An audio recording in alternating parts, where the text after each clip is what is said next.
Baiklah, kali ini saya akan coba membuat tutorial tentang perencanaan. Pada tutorial yang lalu kita sudah membuat data entry perencanaan Renstra. Sekarang kita akan coba buat data entry RPJM Desa pada Syscodes. Dengan kita nantinya mengentry RPJM Desa dan mengisikan pagu indikatif masing-masing tahun anggaran, yaitu selama 6 tahun, maka nantinya otomatis akan menjadi RKP. Jadi kita tidak ada lagi input RKP. Setelah selesai mengisi RPJM Desa secara keseluruhan, maka RKP akan selesai dengan sendirinya. Baik, kita langsung saja pada menu perencanaan, Renstra dan RPJM Desa. Ini Renstra yang sudah kita buat pada sesi sebelumnya. Kita pilih menu RPJM Desa. Ada RPJM Desa, kita tambah, kemudian kita inputkan seluruh bidangnya. Bidang penyelenggaraan, simpan, kita tambahkan seluruh bidang.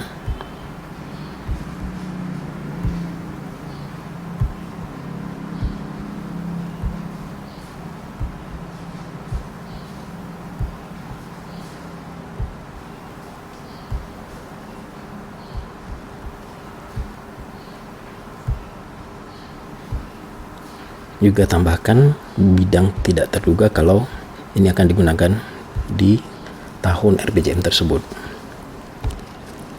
Sudah ada 4 bidang dan 1 bidang tak terduga.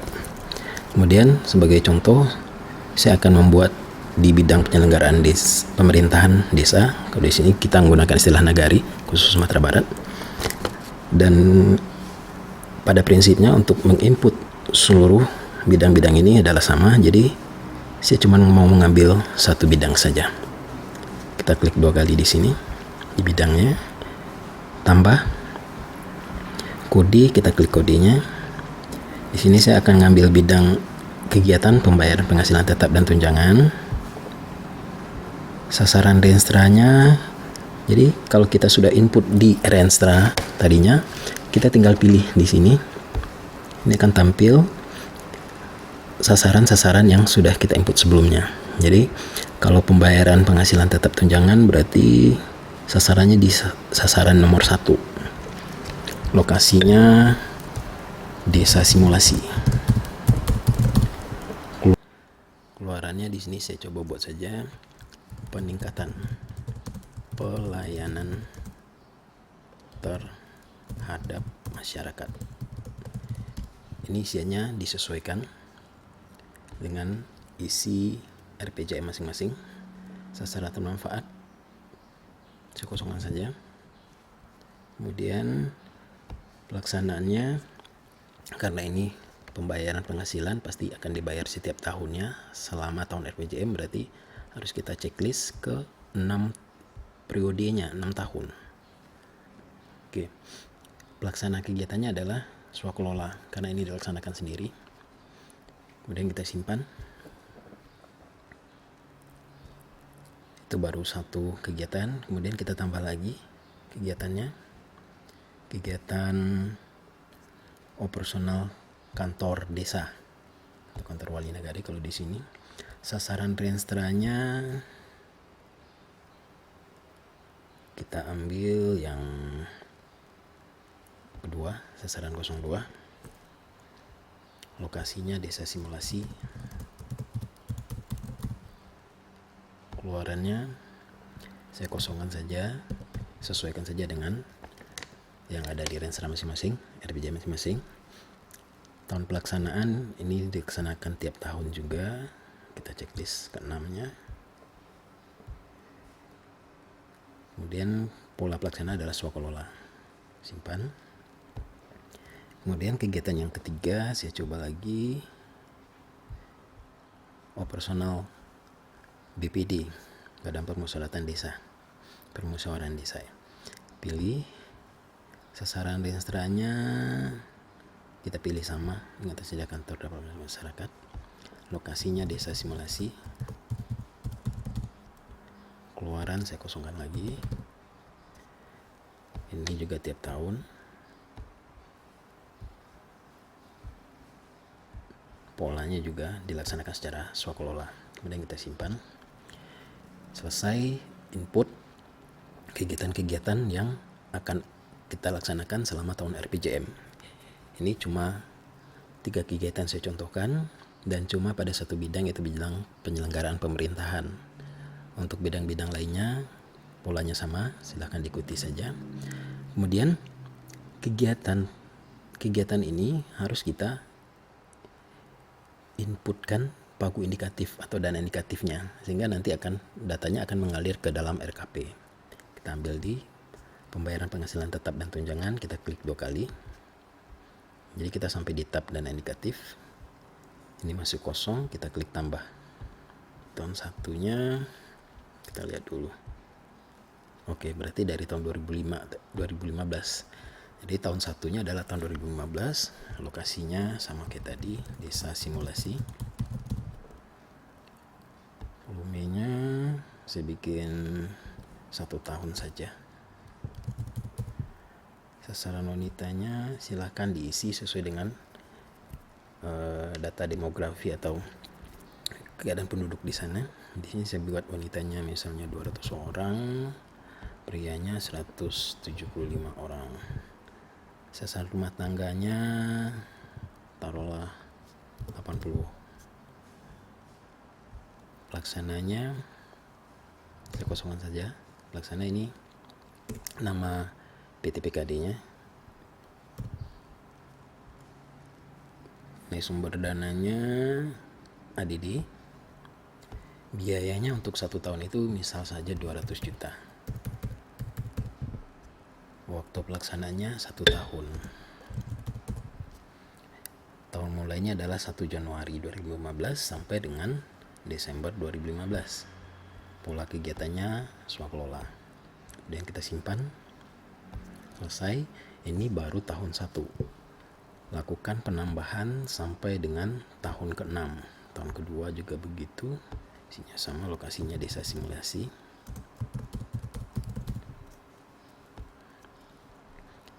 Satu tahun. Tadi 200, mungkin nambah 204. Yang prianya jadi 190. Mungkin karena ada penambahan penduduk. Rumah tangga jadi 90. Pelaksana kegiatan silakan diisi saja nanti. Sumber dananya ATD, biayanya mungkin ada kenaikan gaji, jadi saya bikin 210 juta.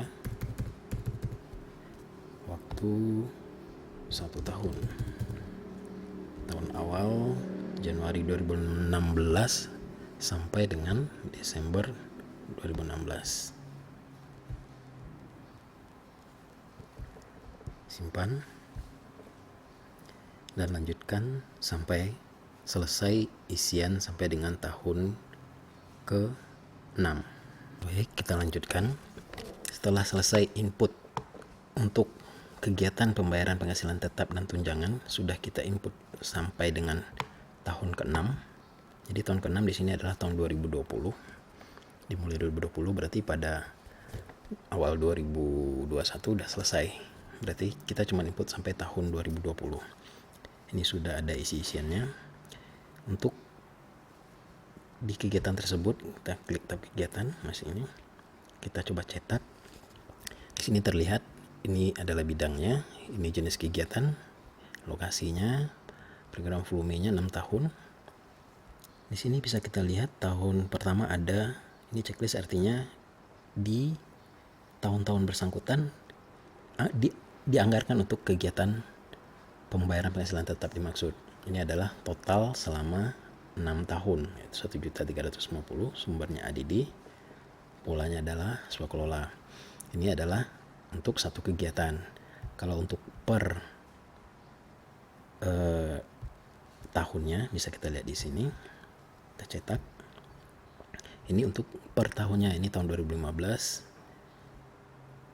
Ada isian seperti ini, seperti yang kita isi tadi. Oke, sekarang kita lanjut ke kegiatan yang kedua. Kegiatan yang kedua, kegiatan operasional kantor. desa. Pengisiannya sama, kita tambahkan tahun pertama, lokasinya desa simulasi, umurnya 1 tahun, sasaran wanita sama kayak tadi, prianya 90 tadi ya, LTM nya 85. Jadi isian ini sama seperti yang kita isi tadi. Pelaksana kegiatan adalah nama PT PKD nya, nama PT PKD atau TPK. Oke, sumber dananya masih ADD, biayanya kita buat 25 juta setahun, waktunya 1 tahun. Ini nantinya disesuaikan dengan kegiatan masing-masing, mulai 2015, selesainya di akhir 2015. Pola kegiatannya swakelola,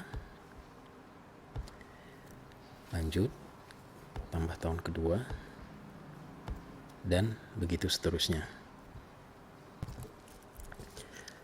Oke, kita setelah selesai menginput suatu bidang, itu bidang penyelenggaraan pemerintahan nagari, dan untuk kegiatan di sini kita contohkan cuma 3 kegiatan dan masing-masingnya sudah kita isi pagu indikatif untuk masing-masing tahunnya. Oke, seperti ini 1 sampai 6 untuk 3 kegiatan. Oke. Jadi kalau kita lihat dicetak kelihatan seperti ini. Ini kebetulan saya baru ngisi 2 sebagai contoh. Kemudian ini udah selesai, udah bisa dicetak RKP. Kita lihat di menu pelaporan, perencanaan, laporan Denstra udah kemarin, laporan RPJM seperti apa. Kita lihat. Oke, seperti yang tadi, kegiatan ini RKP, tampil tahun pertama ini untuk kegiatan di tahun 2015. Ini 1 tahun anggaran. Jadi kalau cetak tahun berikutnya silahkan ganti tahunnya. Inilah yang tahun 2016, tahun kedua. Ini total anggaran untuk bidang ini. Oke, ini pelaporan.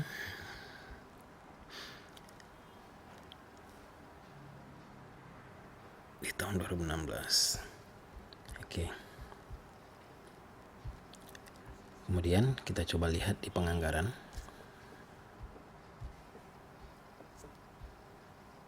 Kegiatan di bidang penyelenggaraan, dan kita tambah. Ternyata di sini muncul sebuah tombol RKP. Artinya data dari perencanaan bisa kita alirkan langsung ke data penganggaran. Sekaligus ini meralat video saya yang terdahulu tentang perencanaan yang menyatakan kalau tidak ada kaitan langsung. Ternyata ada. Jadi kalau kita sudah selesai entry data perencanaan sampai dengan pagu indikatif, maka otomatis ketika kita memilih kegiatan akan timbul tombol lagi di sini, tombol RKP, sehingga kita tidak perlu input ulang nama-nama kegiatan, cukup dipilih di sini. Saya coba klik RKP, tampil. Ini adalah kegiatan-kegiatan yang kita gunakan, kita input di RPJM tadinya di modul perencanaan. Di sini juga sudah ada pagunya. Ini adalah untuk kondisi tahun 2016. Jadi yang akan tampil adalah pagu untuk 2016. Ini tinggal kita pilih. Jadi dia akan langsung masuk ke sini. Nggak perlu lagi kita input-input. Oke, demikian. Terima kasih.